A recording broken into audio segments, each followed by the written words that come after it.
What did you steal? Secrets. Disclosure Day is Steven Spielberg's best film in 20 years. Are they people? No.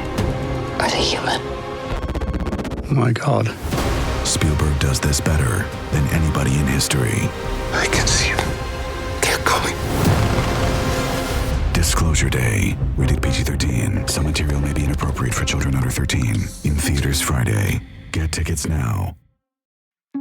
What does it take to stay in the game for 30 years and still want to pick up the guitar? Why would I retire? So I could travel around and play guitar? I mean, that's what I do anyway, and they pay me for it. Rhett Miller has fronted the Old 97 since the early 90s, written songs that broke your heart and saved your life, and survived the kind of mental health spiral most people never talk about. You want to see trauma? Listen to the lyrics of my first 8 albums. You know, that was childhood trauma. In an industry built on hype and hustle, Rhett's story is about something way more difficult: sticking around. Through labels, breakdowns, tours, health scares, and therapy, he's still here, still writing, still trying to figure it out. The creative economy is broken, but some people are still making it work. We're here to find out how. I'm Open Mike Eagle. And I'm Anna Marie Cox, and this is Past Due.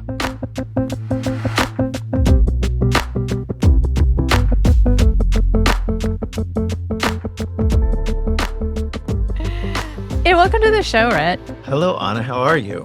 Oh, let's not talk about me. Like, in this economy, no. So our first question for guests, answer any way you feel comfortable, is when's the last time you worried about making your monthly nut? Like for you, it might be a while, but that will be very satisfying to me. Oh my God. Isn't that funny? I'll probably bring it up a few times, so I'll go ahead and name check her at the top. My wife, Erica, and I talk about this a lot because we live in kind of a small town, a small college town north of Manhattan, New Paltz.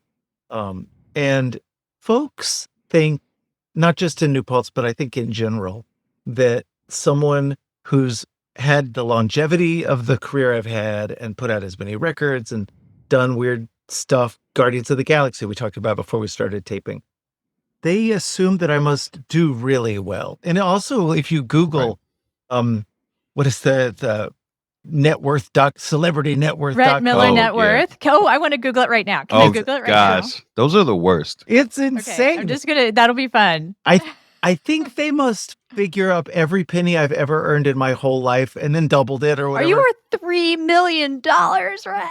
Yeah, which is why yesterday while walking the dog, we had a long conversation about whether we were going to be able to afford both of the kids' college tuitions this semester. So when did I last worry about making my monthly nut? I don't know, within the last 24 hours. Yeah. Rhett, I guess I believed the hype. I guess I believed the 3 million. Your honesty is actually really welcome and appreciated, because one of the things this show is about the performance of success versus what the day-to-day life of living as a person in the creative economy is, and how it's so much more precarious than people realize. And yet we keep doing it and we have success and we love it. Mm-hmm. But society isn't built, this economy isn't built to support this kind of work. I don't know where my kids heard it, but when they were little, they used to always repeat this joke that I must have said, that I'm so sure some great comedy writer came up with, but was they would go, country and Western in this economy. Yeah, it's a lot. You know, I recently had vocal cord surgery that took me out of commission. Yeah, it was scary. But I'd had a cyst on my vocal cord that kept me from singing like a large percentage of the notes to which I'd always had access since I was, cognizant of. And I've always been a singer. And so I couldn't sing, like most of my falsetto notes were gone. And I recorded the vocals for this new record that I'm about to put out right before the surgery, just in case I got Julie Andrews'd and couldn't sing ever again. And then it worked. The surgery worked. But what it meant was 4 months of no gigs and no income. Wow. So that was That was scary. And my wife had kept trying, Erica had kept trying to get me to get, what's it called? The insurance, disability insurance. And Yeah. guess who's going to give disability insurance to a self-employed musician? Nobody. No, that's not true. Mm. Lloyd's of Yeah. London was willing to do it, but it was going to be incredibly expensive and not pay very much. So, but it's been, that's probably why right now is such a tough time. I'm digging out of the hole those 4 months put me in. But I feel good about it. I've got a lot of gigs coming up. My voice is like name a note, Mike. I'll sing it. C. Oh, wow. Thank you. That's very impressive. And also, if that had been F, I wouldn't have known the difference at all. Do you have perfect pitch, Rhett? God, no. No. Okay. Is that just like practice? Because I don't know if that's a C either, but like, do you just know if it's C, or do you have a little machine there? That was actually very close to a C. Yeah. Wow. That's crazy. You you outlined just now how important that the 4 month time was in terms of you not being able to do gigs, but you do a lot of different types of creative work. So how central is touring in terms of your income? Like, is that still a big piece of the pie? Oh yeah. It's by far the biggest piece of the pie. Wow. I spoke with you for my Wheels Off podcast, which is fun. I don't do the numbers that some podcasts do, but I've got 220 episodes of it. I've devoted a lot of time to it. How much money have I made from it? I ask in Robert Evans fashion. Not like $50, like $100. Wow. Basically nothing. Oh, a month. No, Or is total. I think you Oh my meant God. total. Yeah. Yeah. I don't make money off the podcast. And I've got a producer who basically works for free, and there's an editor. But yeah, no, so the podcast is a thing. I do a lot of things. I've been dabbling my toe in television. I do a lot, but touring is really the only thing that pays consistently. I haven't announced this formally yet, but Mike, you and I were talking about this beforehand. I did sell a pilot script idea. I sold a show to with a couple of co-writers, one of whom is a dead ringer, Jack Burdett, who's right now show running the next season of Ted Lasso, and Wow. and he was 30 Rock and Modern Family, and our friend Ginny. The three of us have been working on TV shows for a few years, creating them, and then we got approached by a production company to create a TV show about country music and Nashville, which we did and sold it, partnered with 20th Century Fox, sold it to ABC. We're in development at Amazing. ABC right now. And whether or not it goes to pilot or, series, God forbid, or, God willing, or whatever the proper thing to be afraid or excited about is, but there was some money, there has been some money in that as well. I'm a WGA member even, so let's go. Wow, that's good health insurance, I understand. So what's crazy is I took a job teaching at the New School in Manhattan because my daughter is a student at Parsons School of Design. Oh, yeah. And the New School owns Parsons. So I teach one songwriting class a week at the New School, and it covers her tuition. Oh, wow. Nice. That's amazing. And as I'm now just entering my third semester of teaching, freaking healthcare just clicked in for my whole family. That's incredible. That's amazing. Yeah. I mean, That's amazing. I still don't believe it. So I'm knocking wood all the time. We'll see. So let's go through the income pie, because you probably hit some, but maybe you hit all of the big things. But you do a ton of different stuff. And it's one of the reasons I wanted to have you on the show, besides you being an old friend and someone who has had this career of incredible longevity and making it work somehow, right? So what has changed over time for you also? Like, have you ever been able to make a full-time living as a musician? Have things changed as things have gotten more precarious? Do you find yourself thinking, I've got to put all these, I'm juggling, I've got plates spinning, I've got lots of different things I need to do in order to make it work?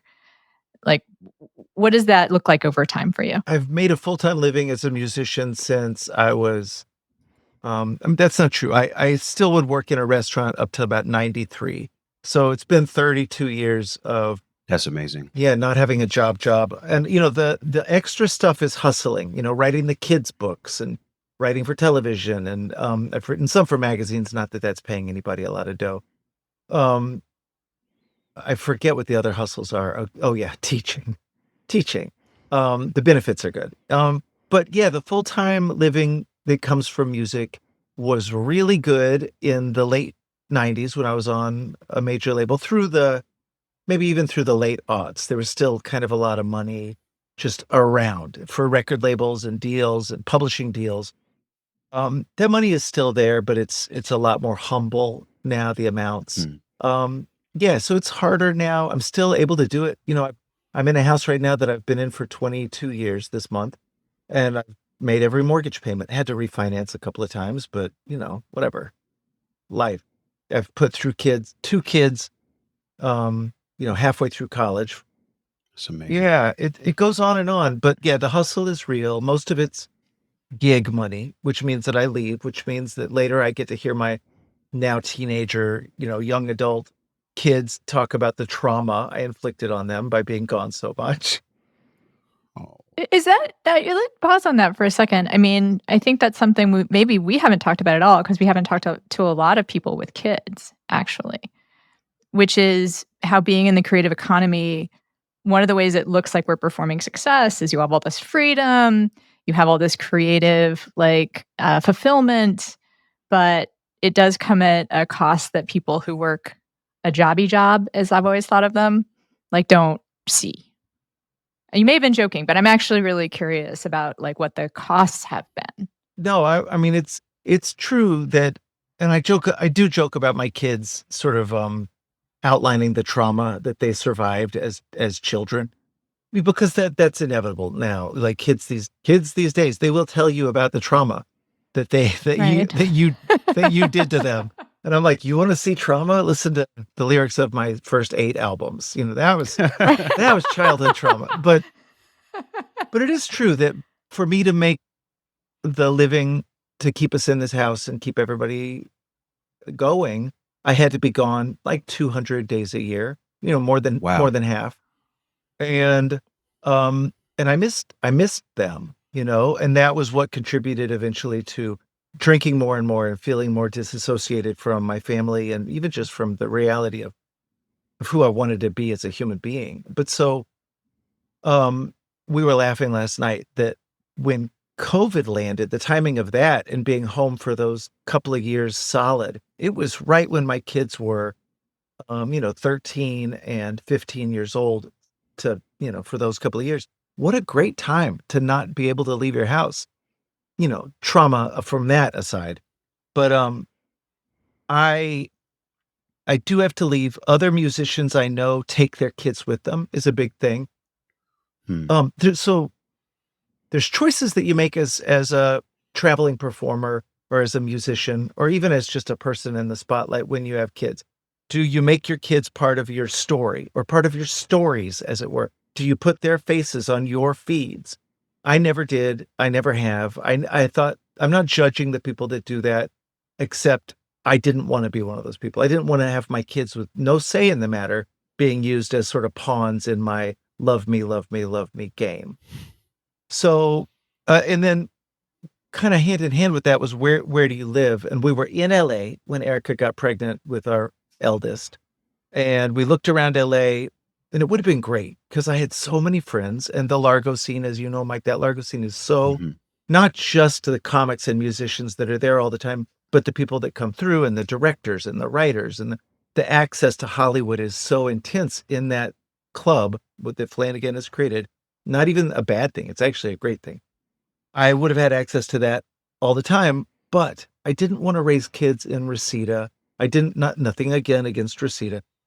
I didn't want my kids to have to be kind of in the game. So we moved to 3 acres in the country, north of Manhattan. It's not perfect, but it's a really sweet place to raise kids. We've been in the same house. My son only ever lived in 1 bedroom. It's a pretty humble house. It's a raised ranch with vinyl siding. It does have a pool, and it is on 3 acres, but it's, again, it's not a mansion. Um, so those were the choices we made. But for that to work, there's no place around here I can do gigs.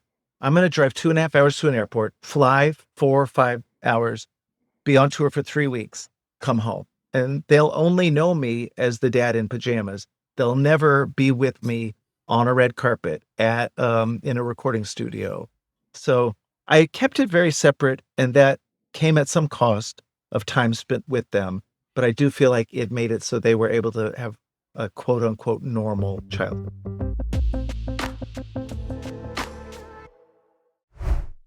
When you got started, or when things really took off in the late 90s and you're on a major label and living that lifestyle, did you think that, 30 years in advance from that being on the road like that was still going to be such an important part of your life? When you thought forward then, what did it look like? Mm, It's funny, I think a lot of musicians visualize the big success that's going to put them, like on massive stages. And I just never really visualized that. Maybe it's because my first experiences with music were going to a dinner theater with my parents to see the folk band, the Kingston Trio, play. And I guess I just always thought of myself as being like poet adjacent. Like I'm never going to Mm. be as poor as a poet, excepting the Maggie Smiths of our world. Oh, no, I mean, not like she's, you know, insanely rich or something, but she's the rock star of poetry. But I never thought I would be like, you know, from my childhood, the Elton John model or something where I'm just this big, larger than life thing. So yeah, no, I imagined that I would always be performing, and I still do. And sometimes Erica will say, what are we going to do about retirement, where other people have retirement funds and Mhm. stuff? And I'm like, well, why would I retire? So I could travel around and play guitar? I mean, that's what I do anyway, and they pay me for Right. it. I'm curious more. I stopped you to talk about the things that you might have missed and the costs of being on the road, but you know, platform changes and how the communication shifts of our society, technology, how that's changed the way that we can make a living, and I think it's touched every creative, you know, pursuit that you could do. And certainly Mike's talked a little bit about how it's affected music. But you said so the major label deals were there, and now they're just not so much there for anyone, right? Well, I shouldn't say anyone, right? They still exist for a very select few. But how has the industry changed for you and what you've seen since that time? It wound up being a thing for the lifers, and I'm not the only one. I do feel like there's a pretty at Yeah. this point, and a lot of them are folks my age who came out of the big major label boom of the 90s and early aughts, where you got a push via massive marketing money spent, and you developed a fan base during a time when you really could reach, where there wasn't the fractured internet delivery systems. Um, like right now, there are people that are on the top of the charts that almost every person in the top 20, I have no idea who they are. I've never heard of them. And yet they're in like the top echelon of my industry that I work in. So the people like me that got sort of a middle class existence out of this industry, having come out of the time when there was money, I think we're able to kind of to keep it rolling. And I think it's like I'm thinking of maybe Nicole Atkins, maybe just because she was texting me last night. Maybe you get one or two major label records and then you kind of keep it rolling. Um, I think there's so much that had to do with having gotten a start when it was still the boom times. I have kids and I'm not supposed to call them kids. I have students in my classes at the new school who are young songwriters and musicians, and they ask me, "What can I do to have a career like yours?" And I'm like, "I don't know. Invent a top." Yeah, I actually hate when anybody ever Yeah, asks me that ever because I'm like, I have no idea. yeah. I want to tag in on journalism at some point to that same question that I get, which I say don't almost. Yeah.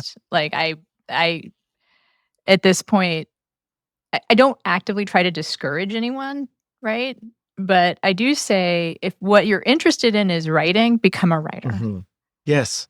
If what you're interested in is like scoops, because some people are, that is like some people's real passion, is that they want to know things before other people know them and get that high from like talking to really important people, right? Yeah. And that I cannot really give advice about. I'll just say that. Yeah. That's like, I don't know how to do that.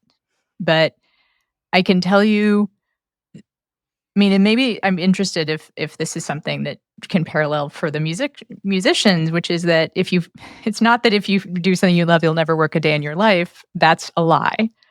That if you do something you love, you'll find a way to do it. Yeah. And occasionally you'll figure out how to make the money line up in a way that's sustainable. Exactly. And it comes up a lot on the Wheels Off interviews. I was interviewing James McMurtry, the Texas songwriter, son of Larry McMurtry, the novelist. And James is great songwriter, very wise yet taciturn. He said when young people ask him that how do they make a career in music, he says don't do it. He says, and if me telling you don't actually works, then you were not meant to do it. You weren't. And if you do it anyway, despite everybody telling you don't do it, then yeah, good on you. Go do it. That's a great answer. Wow, I'm gonna have to I might steal that. I'll feel better morally, honestly, if I tell people don't, because you know what I mean? Because right now, again, I don't know if this is, the whole podcast is assuming that there's a lot of parallels here, but I look at this industry that I'm in and I wrote something for my newsletter this week, which is that the New Yorker had a headline piece a year ago that said, "Is journalism ready for an extinction level event?" Do y'all know the Bettridge's law of headlines? No. If a headline asks a question, the answer is always no. Oh. There are exceptions, right? But usually if a headline is framed that way. So, and I don't know. I think you'd ask the same kind of question, which is the music industry. People are going to make music. People are going to write no matter what. But is the industry ready for that kind of thing? And haven't we already reached it? Aren't people now just 100%? People are just making music because they love it and believe in doing it. Nobody's getting rich except just a tiny handful. Yeah, I feel like music was like the loss leader in having your industry destroyed. Journalism close after, but I feel like music was the first thing that got so small informationally, so small data wise, that it was easy to steal. Yeah. And then that was it, And then, like I said, journalism was soon to follow. So I feel like, the industry as I knew it as a consumer, or even in the beginning of my career, it's just completely gone. And I'm curious, Rhett, with you specifically, since you were part of that major label boom. I was never a part of that. That time always sounds like paradise to me. But I wonder if there's a time where you can remember, like you were talking about, there used to be a lot of money in it. Clearly there's not now. If there was a time when you first remember noticing, oh, this is different now. Oh yeah. It's funny you talked about the loss leader, the canary in the coal mine. I remember being on tour in Japan in 2004, and my interpreter was telling me about nearby in China, this is what's happening with file sharing. And I already knew my roommate, who's a guitar player in a well-known rock band, was on the cutting edge of Napster and downloading free music, and very much believed in the freedom of music. And I remember hearing about what was happening in China and thinking, does that mean that it's coming for us? I guess it does. And then within a year in the US, you could just see it. It was like a Jenga tower. It was done. Yeah, but I remember when there were still record labels that didn't get the memo to the extent that they would give me a record deal that was like I made my most expensive album at a time when nobody should be making it. So I made a record for Verve, the record label Verve, and it was just a one-off solo record deal. It was produced by George Draculius, great producer and music supervisor. And on that album, we spent $350,000 making the album. Wow. That's not marketing. That's not tour support. That's just Which album? The Believer. Oh my God, that's my favorite. Well, there you go. I mean, Were they money well I spent? mean, sorry. Like, I hate to be the like, I'm a Gen X and I just like the movie. I just like the music of like a particular Yeah. time in my life. But you know this. Yeah. Like, I have that. Oh my God, that song is right there on my wall. Oh, that's very I'm gonna sweet. cry. Anyway, sorry, interrupt, but like, that's such a good album. It was worth every penny. That's what I'm saying. Can we talk about every penny though? Like just on Yeah, some, okay, on yes. some I'm curious what finances. the pennies were. I am but curious. Yeah, like I know there's obviously recording costs. You might be paying session musicians. I'm just like, where does all that money go when making a project that's that expensive? So, it's top down. So it's Draculius took a big chunk. The studio that we were in Sound City, that the place Dave Grohl made a documentary about. We were in the same room where Nirvana had recorded Smells Like Teen Spirit. There's still a smashed place in the parquet floor where Kurt had smashed a guitar. We were there for weeks, maybe months. So all of that was a lot. Then I moved my whole family. It was before before Soleil, our daughter, was born. So we brought baby Max and lived in. Where's that place where all the Canadian kids live when they come out to during pilot season? There's some big like condominium village with like thousands of condos and hot tubs filled with young Canadian actors. that's such a specific image. I love it, but I have no idea, Me obviously. neither. And Mike, I don't know. Did you miss all the Canadians coming for pilot I season? missed the boat. Well, it was I missed the Canadian pilot boat. somewhere in Burbank, right by the Barham exit on the 101. There's some sort of anyway. There's a lot of them, believe me. So they put us up there for a while, weeks, if not months. Rental car. I brought in a bass player who was a friend, and he was the cheapest musician. There was a line. Matt Chamberlain played drums on the record. Who's a great, very well known, one of the greatest drummers, arguably working. Super nice guy, really funny and sweet.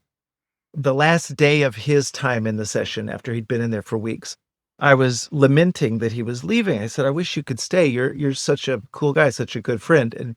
And he was joking, but also not. And I think about it all the time. He goes, "Yeah, Rhett, I'm the most expensive friend you've ever had." Because his day rate was, I don't know, 10 grand a day. Like it's crazy how much people were getting paid. And Matt deserves every penny. It probably wasn't 10 grand a day. It was a lot. Won't get out of bed for less. Yeah. That is astonishing. And if you don't mind, let's get a little deeper on that because, for publishing, like that's like an advance, perhaps like the parallel, right? Oh, yeah. Where you get a 6-figure advance. It's recoupable. Although I will say for advance, yeah, so it's recoupable, right? That's how that is supposed to work, right? Yes. And it did recoup for them? Well, the industry crashed within a year. The album yielded 0 hit songs on the radio. A crime, by the way, a crime. Did they spend money specifically trying to market it to radio too? That record was weird because I was about to go out on tour. The record had just dropped. So, there's the lead up to the album where they worked the single. So by the time the record drops, the label has a pretty good idea of whether or not it's going to yield a radio hit, which I didn't really think about them expecting that, but that was sort of what they were banking on. I remember at the time, the managers that I was working with at the time, one of them, who shall remain nameless, said, "Yeah, this is your last record to be cute, so we better make this thing work." Whoa. But I guess that was a belief held by all the people in that moment. And so by the time the release happened, it was pretty clear that I was not going to be, slamming into the Billboard charts. And, either for sales or for radio. And I got a call about 1 week after the record came out, and it was the president of the label. And he said, I'm trying to do the right thing here by calling you. I just want you to know that the record is dead. And I was like, I'd never really even thought about the terminology before. I'd certainly never heard somebody at the I've never heard that either. label tell me this. And Yeah, what does that mean? Yeah, what does it mean? Like, it means they will no longer chase good money with bad money or bad money with good. There'd be no more money. So there would be no deficit tour support because back then they used to pay you or support you. I remember tour support. Tour support was a fun It was thing. great. But it's funny, Mike, you and I talked about this. We were saying that you kind of wish there had been somebody at a record label that would come in and tell you, like, so if I had known that what we were really doing was chasing a radio single, maybe, I can't promise I would have done this, but maybe. But it might have changed your approach somewhat. Because the radio single they went with was a song called Help Me Suzanne. That's fine. It's a fun song. It's like a power pop jangly thing. It's kind of fluffy, but it's not like I could have probably come up with something that would have been, shallow enough to crack the radio top 10. I'm so angry. Anna is mad. For those of you listening, Anna is shaking with rage right now. It is such a good album, and it was worth every penny. It's actually very sweet that you say that, and it brings up something in me that might be germane to the sort of the gestalt of this podcast of yours. When I think about The Believer, I only think about it as a failure. It, to me, not even commercially, artistically, I think I did something wrong. Now I'm going to get mad at you. No, I mean, I just think that this is how, I don't know, it's impossible to live your life without feeling the context, Yeah. And so I've always felt that all of the context around that record was failure. And so it's sweet to hear you say that. Yeah, thank you. This is such an interesting exchange.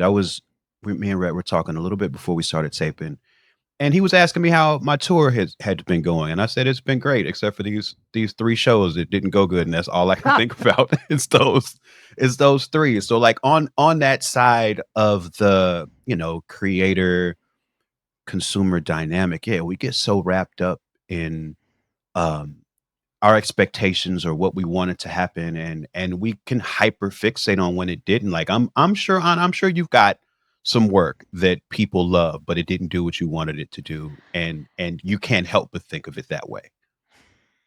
Yeah. Although again, I am literally upset right now.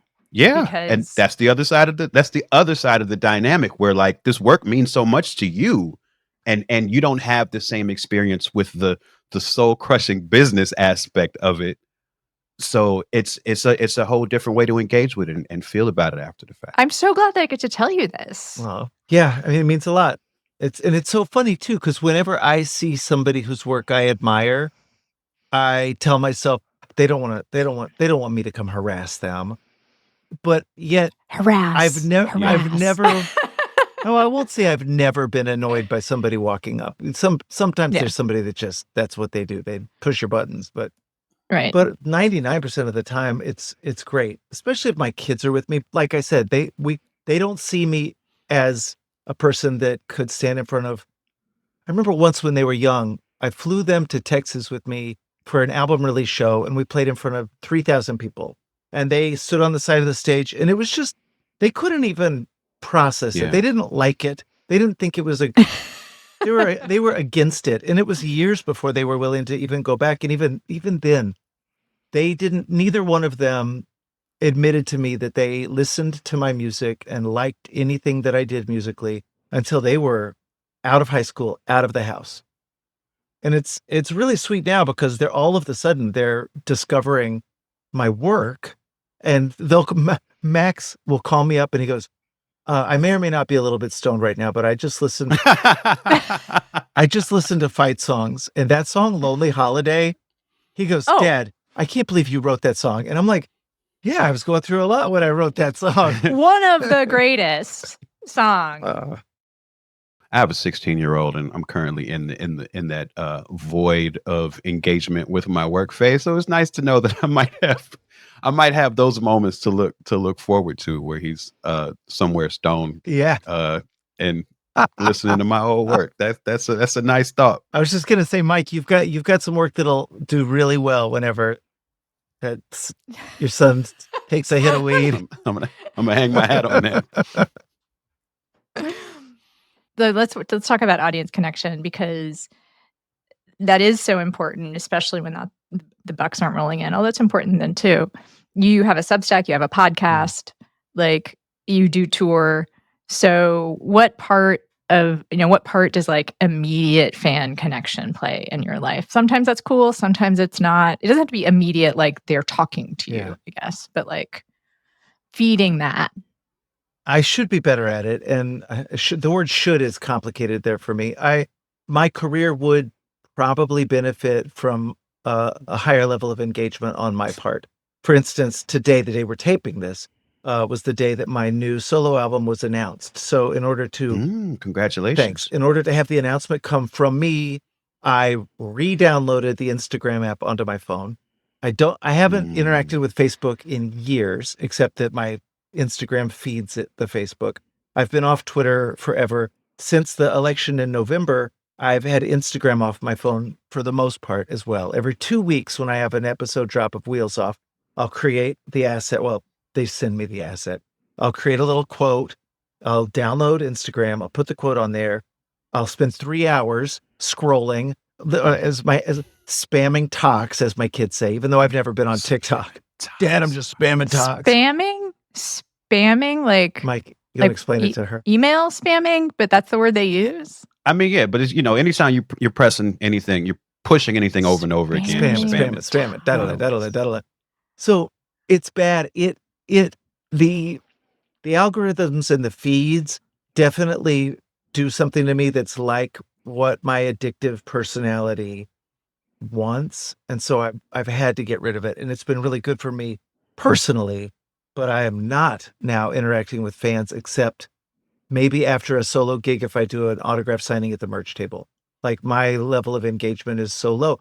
We did an event recently where Bernie Sanders asked us to be on a big thing in Fort Worth in front of 8,000 people, and it was him and Beto O'Rourke. And Beto got up and gave this great speech. I'd never met him. What a charismatic, brilliant guy. Sorry. He makes you believe Texas will go blue. Every time I talk to him, he like makes me believe it all over again. I love him. And I can't argue with it. Yeah. I'm just like, yes, you're right. It will happen. And then like, I know. Good luck. I walk like 6 feet away and I'm like, oh my God, what is he talking about? So he mentioned us during his speech, and I made the mistake of grabbing that clip and putting it on my feed. And the reactions that I got in the comment section were so disheartening that I had to turn off comments and just say, guys, look, this is why we can't have nice things. Take it off my phone. We're done. I don't know. I can't. Just talk about Beto for a while. I know. Like get the contact high of like such a positive person.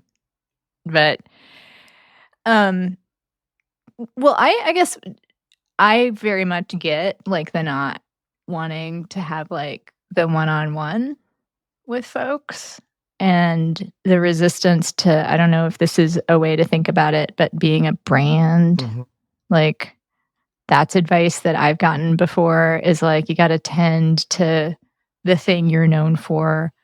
Like I have people telling me, got to get back to politics, Anna. Well, yeah. Like got to write about that. Cause like writing about other stuff, you're polluting your brand identity. God. Yeah. You were kind of a brand before I ever met you. Like your name and, the early stuff was just so like succinct, I guess. Thank you. Yeah, I mean, it was like, it was written from a place of a lot of like, I mean, I was actively alcoholic at the time, and we could have a whole separate conversation. Like I had a lot of distance from my writing because of that. Like it could be, I could play a character in my writing. And it just, after I got sober, especially, it just got harder to do that. It got harder to not put my whole self into things.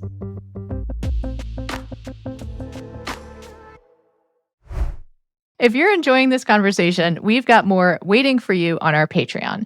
In this week's bonus segment, Rhett tells us the behind-the-scenes story of filming the music video for The End, including what it was like sitting with a bathtub full of beer bottles after more than a decade of sobriety. It's thoughtful, it goes on some tangents, and it's a little weird, just like the rest of the show. Hear it only when you subscribe, plus ad-free episodes and more bonus content at patreon.com/pastdue. It's a great way to support the show.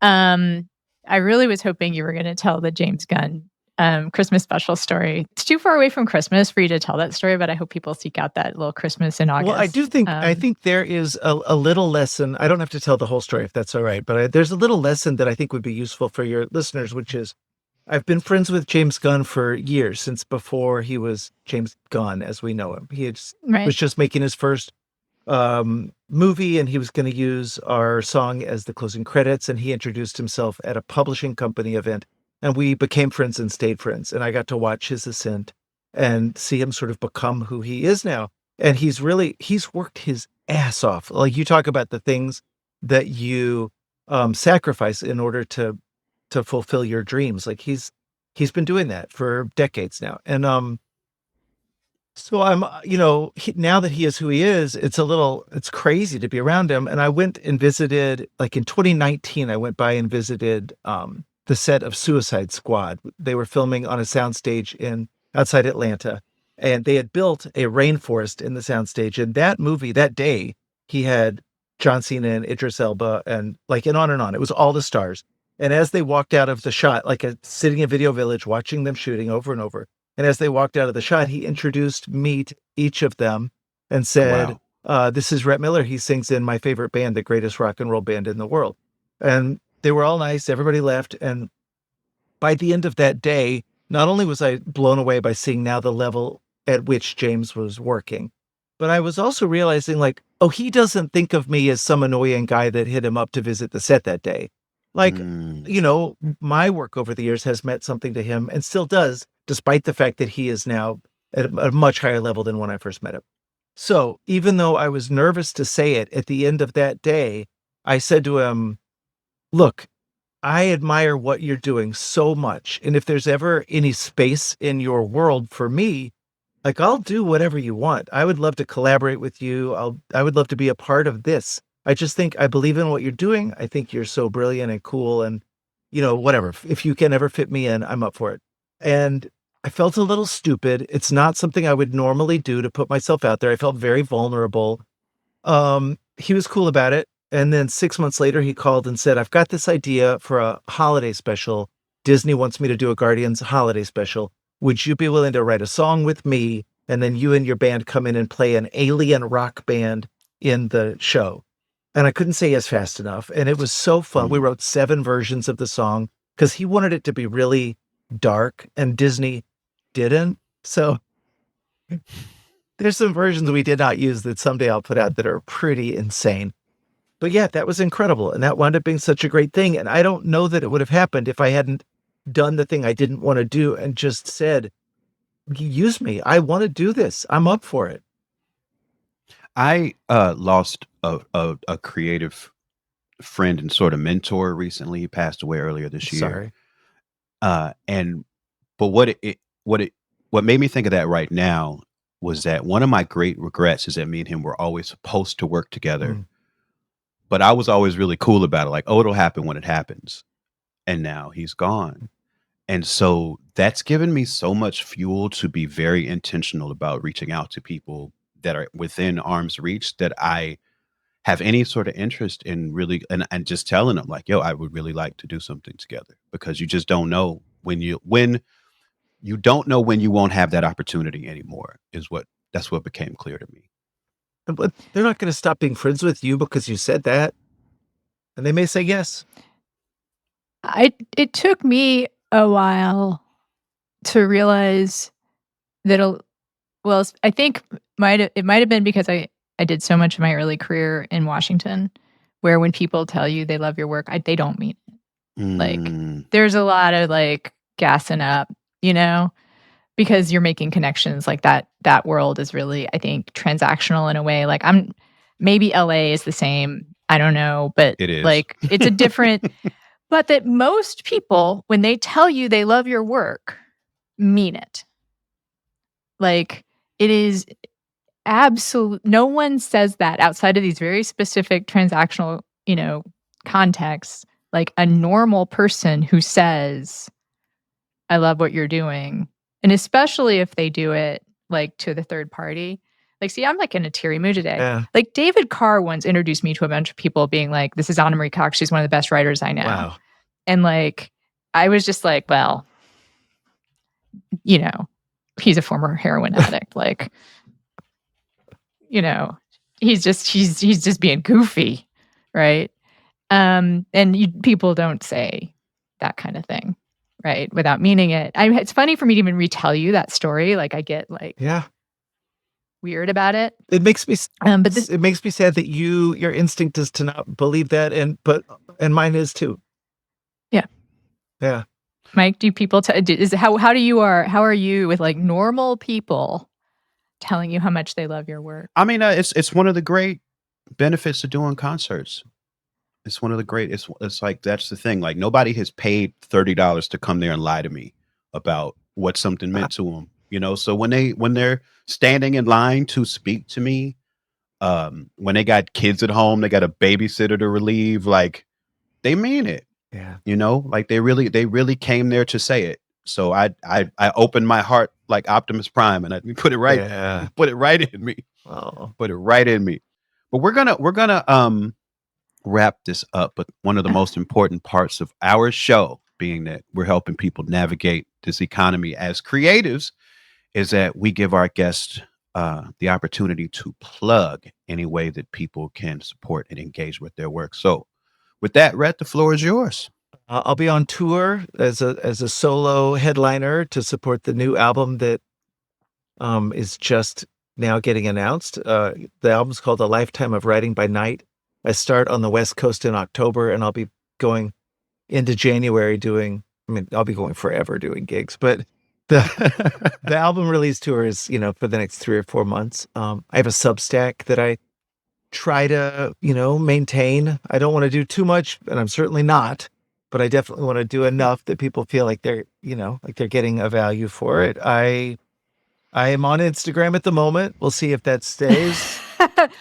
Everybody get on. If he's on, say nice things. Right, because he ain't gonna be there long. Yeah, and also just to like even things out karmically, like everyone posts nice things, like because you need it. Like otherwise, it's the tox spamming. See what I like about that phrase? Also, it sounds like toxic. Yeah, it does sound like toxic. Yeah, spam and toxicity.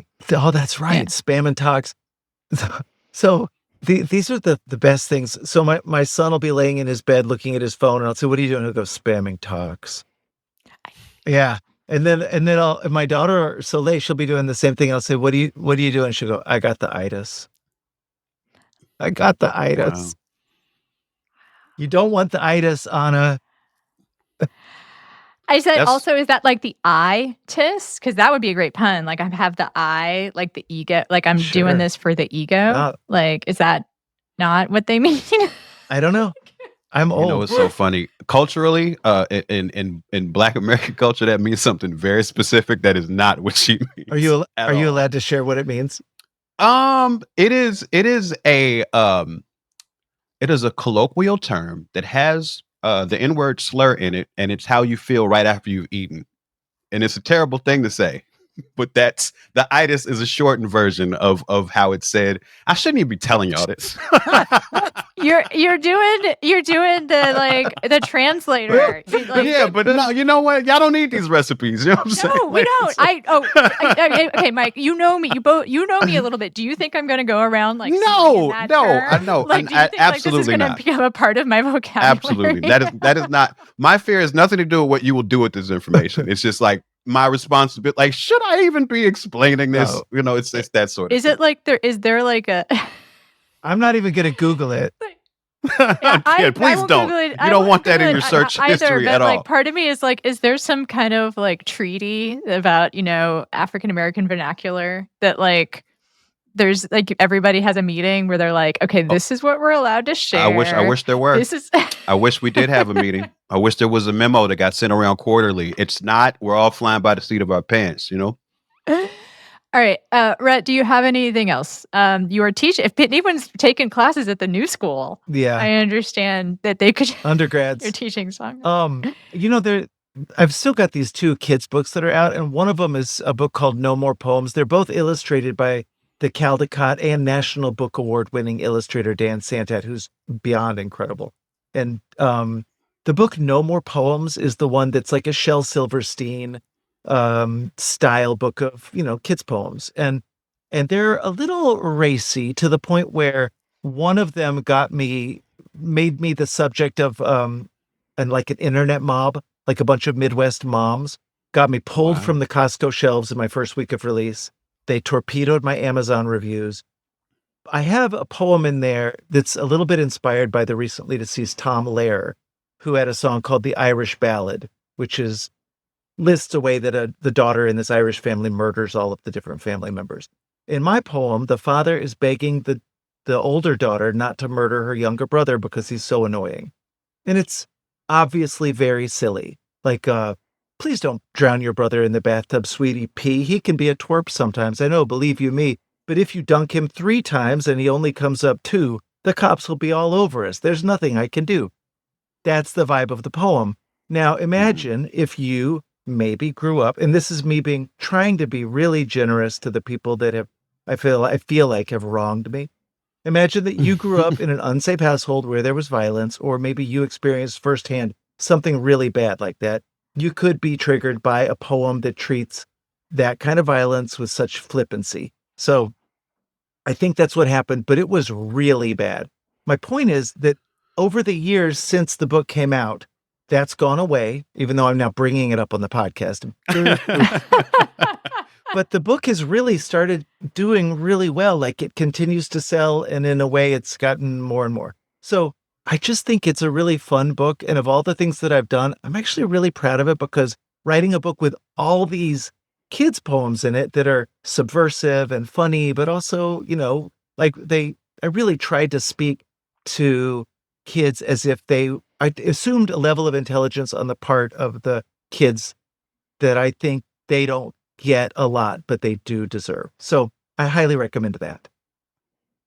Well, that's amazing. And as a fellow musician turned multi-hyphenate, we appreciate the trail you've blazed and given us confidence to try different things publicly, like writing children's books that people get mad at. So we applaud your efforts, and thank you for sharing here with us about it today. Thank you so much for having me. I am just so glad I got to express to you so fully how much I love your The Believer. I'm so glad I got to tell you. Well, I'm really touched. Thank you. It means a lot. You guys are both so great. This is such a cool thing you're doing. Thank you. Thank you for being here.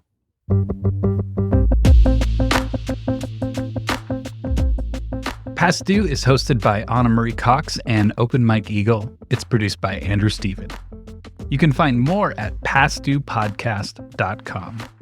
Help support the show by joining our Patreon at patreon.com/pastdue. You'll get bonus content, extended interviews, and more. As always, if you like what we're doing, another way to help is by subscribing, sharing the show, and leaving us a review.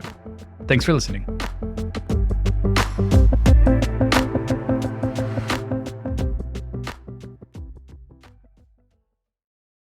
Have you ever wondered why Reese Witherspoon founded Hello Sunshine? Or where Kevin O'Leary got his start? Or even how Alex Earle became the most accessible founder to someone who may not even consider this space? Enter The Founder Mindset, a new podcast from Harvard Business School Foundry, hosted by me, Reza Satchu. As a leading educator in entrepreneurship, I've built multiple high-profile companies and mentored thousands of students and founders through the realities of starting and scaling ventures. And with The Founder Mindset, I'm sharing those lessons with you by sitting down with world-class entrepreneurs, including Witherspoon, O'Leary, and Earle, plus Tim Ferriss, and many more, to break down exactly how they commit, decide, and build for impact. These aren't surface-level interviews. Each episode, I challenge my guests to revisit their toughest moments, their boldest decisions, and the mindset that carried them through. Follow the Founder Mindset wherever you get your podcasts. From artificial intelligence to the gig economy to global volatility, the economy is changing at a dizzying pace. Enter the Managing the Future of Work podcast, the chart-topping and critically acclaimed podcast from Harvard Business School, hosted by me, Bill Kerr, and by Managing the Future of Work project co-chair, Joe Fuller. This show explores technology trends, demographic changes, the rise of the care economy, and many other forces transforming the landscape of work. We'll highlight the insights of business leaders, technologists, and experts like Business Roundtable's Kristen Silberg on corporate workforce strategy, and Khan Academy founder Sal Khan on AI, education, and the future of work. With more than 2.5 million downloads and close to 300 episodes, there is something for everyone. Follow HBS Managing the Future of Work on Apple Podcasts, Spotify, or wherever you're listening now.